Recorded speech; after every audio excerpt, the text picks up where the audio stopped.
عطا ٹرٹر جب مراد سعید آئے گا تمہاری شلوار گیلی ہو جائے گی. کچھ فرعون نما ناجائز محسن نقوی اس کا کوئی اصل نسل کا پتہ نہیں ہے کہ پیدائش کے اوپر بھی شک ہوگا. عطا تارڑ ارے وہ بڑے بڑے جو خدا اور فرعون بنے ہوئے تھے, تم تو ایک چھوٹی چھوٹی چونٹی ہو. عطا ٹرٹر او ظالمو او بزدلو او بغیرتو, بتاؤ ظالمو گولی کیوں چلائی تھی؟ گولی کس نے چلائی تھی؟ بتاؤ ظالمو گولی کس کے حکم پہ چلائی تھی؟ تم تو محافظ تھے, تم قاتل کب سے بن گئے؟ ریاست اپنے بچے کو نگل رہی ہے. محبت کون کرتا ہے, سیاست کون کرتا ہے, مجھے معلوم ہے میری حفاظت کون کرتا ہے.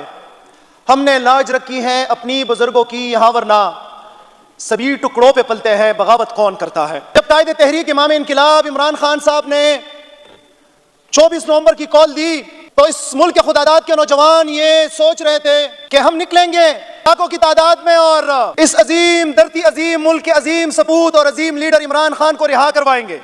زمانہ تعلیم علمی میں یہ پڑھا تھا کہ ریاست ماں ہوتی ہے اور ریاست کے ادارے وہ اس ملک کے شہریوں کو تحفظ دیتی ہے. ہم چل نکلے اور پورے پاکستان سے لوگوں کی لاکھوں کی تعداد میں لوگ نکلے. یہ پہلی دفعہ ہوا ہے کہ اس ملک میں اس پاکستان میں ایک بندہ غیر قانونی طور پہ قید کے اندر موجود ہے اور وہ صرف وہاں سے کال دیتا ہے اور یہاں سے لاکھوں کی تعداد میں لوگ اپنے خرچے کے اوپر نکلتے ہیں. ہم نکلے, رستے میں رکاوٹیں ڈالی گئی, رستے روکے گئے, شیلنگی ہوتی گئی, ربڑز بلٹ داغے گئے. کچھ فرعون نما آفیسرز نے چیلنج کیا تھا کہ آپ اٹک پار نہیں کر سکتے, ان کی فرعونیت کو بھی خاک میں ملا دیا. اور 2 دن کے طویل سفر و جدوجہد کے بعد ہم ڈی چوک پہنچے. پرامن تھے, نہتے تھے, تحریک انصاف کا علم تاما تھا, پاکستان کا علم تاما تھا, پاکستان زندہ باد کا نعرہ بلند کیا, عمران خان کا نعرہ بلند کیا. ہمیں یہ پتا نہیں تھا کہ یہاں پہ درندے بیٹھے ہوں گے. جو ہوا ہے یہ اچانک نہیں ہوا, دس واز پراپرلی پلانڈ, یہ پوری پلاننگ کے ساتھ ہوا. جب ہم وہاں پہنچے تو صاف دکھائی دے رہا تھا کہ وہاں بلڈنگوں کے اوپر انہوں نے سنائپرز بٹھائے ہوئے تھے. ہم نے تو یہ سنا ہے کہ سنائپرز دشمن کے لیے بٹھائے جاتے ہیں, ہم نے تو یہ سنا تھا کہ سنائپر دہشت گردوں کے لیے بٹھائے جاتے ہیں, انتہا پسندوں کو بٹھائے جاتے ہیں, ان لوگوں کو بٹھائے جاتے ہیں جو اس ملک کے اوپر حملہ کرتے ہیں. لیکن یہاں پہ تو اس ملک کی سب سے بڑی پارٹی جنہوں نے پورے پاکستان کے اندر 2/3 میجورٹی لی, جس نے پنجاب, سندھ, پاکستان کے لیول پہ اور خیبر پختونخوا میں اس پارٹی کے خلاف انہوں نے سنائپرز بٹھائے. پھر جب ہمارے ورکرز پہنچے تو انہوں نے پہلے گلے لگایا اور پھر رات کے وقت جناب اسپیکر صاحب انہوں نے تمام بلڈنگز کے لائٹس بند کر کے سیدھی سیدھی گولیاں چلائی. اب اگر ان کا مقصد احتجاج کو منتشر کرنا ہوتا تو وہ محمد علی کے ماتھے پہ گولی نہ چلاتا. اگر ان کا مقصد احتجاج کو اور لوگوں کو منتشر کرنا ہوتا تو وہ ستی کے کنپٹی پہ گولی نہ چلاتا. اگر ان کا مقصد احتجاج اور لوگوں کو منتشر کرنا ہوتا تو وہ مردان کے صدر علی کے کھوپڑی میں گولی نہ داغے ہوتے. مقصد انتشار منتشر کرنا نہیں تھا, بلکہ مقصد یہ تھا کہ جو لندن پلان بنا تھا کہ پاکستان تحریک انصاف کو ہم کچھ لیں گے, وہ ان سے کچلا نہیں جا رہا. جو پلان بنا تھا کہ تحریک انصاف کے چیئرمین عمران خان کو ہم توڑیں گے, وہ ٹوٹ نہیں رہا. او ظالمو, او بزدلو, او بغیرتو, تمہاری سوچ ہے یہ تحریک مرے گی نہیں, یہ تحریک ختم نہیں ہوگی, یہ تحریک مزید توانا ہوگی انشاءاللہ تعالی اور تمہارا پیچھا کرے گی, تمہارا پیچھا ان ایوانوں میں کرے گی, تمہارے دفتروں میں کرے گی, اور تب تک انشاءاللہ تعالی یہ تحریک نہیں بیٹھے گی جب تک کہ حقیقی آزادی تم سے حاصل کر نہیں لیتی انشاءاللہ تعالی. بے شرمی کی انتہا تو یہ ہے کہ یہاں پر ریاست اپنے بچے کو نگل رہی ہے. 1 2 نہیں, 1 درجن 2 نہیں, بلکہ 100 کی تعداد میں پہلے اپنے شہریوں کو شہید کیا جاتا ہے.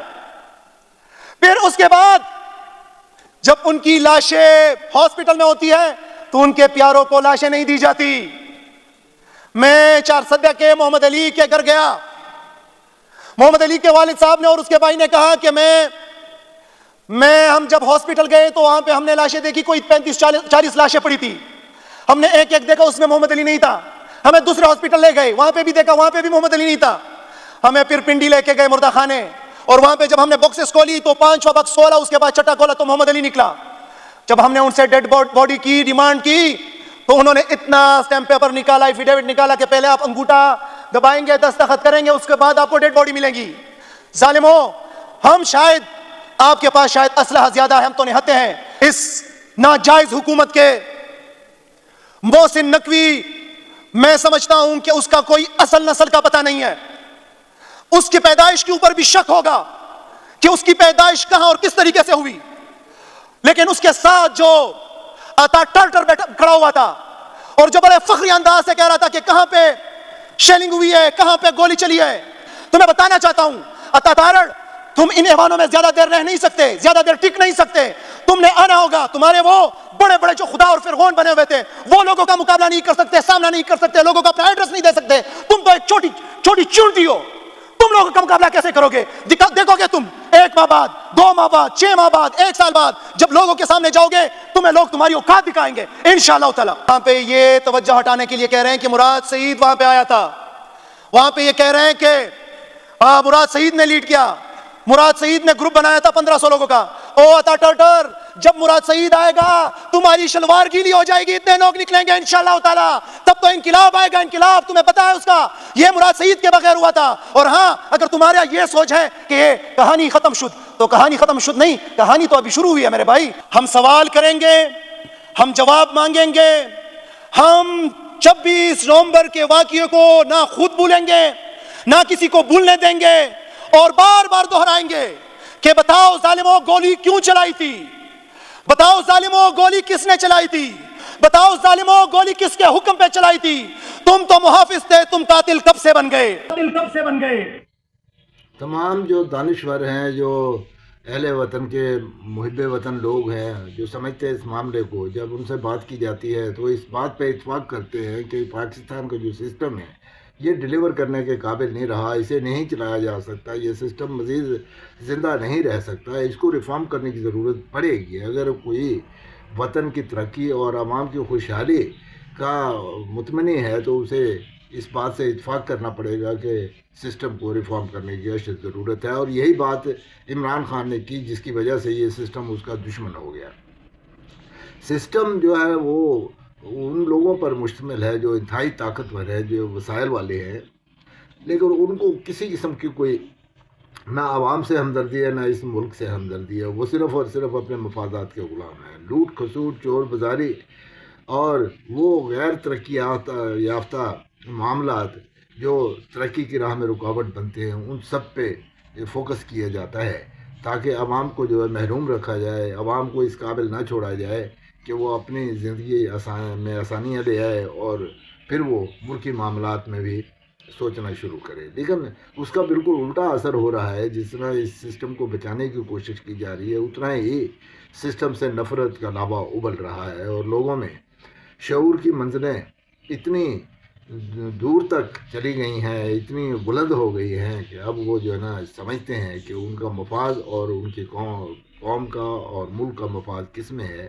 وہ پھر اس کا اظہار کرتے ہیں اپنے ووٹ سے, جو کہ اس سے پہلے کیا. اب جو ریاست کا رویہ ہے عوام کے ساتھ کہ ایسی قانون سازیاں کی جا رہی ہیں کہ بنیادی حقوق غصب کرنے کے لیے, بولنے کا حق چھیننے کے لیے, احتجاج کا حق جو ہے ان سے چھیننے کے لیے, ان کو ان کی شناخت جو ہے نا وہ بھی چھپائی جا رہی ہے اور اس کو بھی برباد کیا جا رہا ہے. پٹھانوں کے نام پہ کریک ڈاؤن کیا گیا, پٹھانوں کو روکنے کی کوشش کی گئی, بلوچوں کو حقوق نہیں دیے گئے, ہر طرف بدامنی ہو گئی. حالانکہ یہی وہ ریاست تھی کہ پی ڈی ایم کے جو ون کی حکومت سے پہلے بالکل یہ سب پرامن طریقے سے چل رہا تھا. اس سے پہلے کوئی ایسے مسائل نہیں تھے. مارشاء اللہ بھی آئے تو اتنی فستائیت اور اتنا جبر نہیں دیکھا گیا جو آج کل دیکھا جا رہا ہے. یہ سول گورنمنٹ جو کہ اپنے آپ کو جمہوری گورنمنٹ کہلاتی ہے, لیکن وہ تمام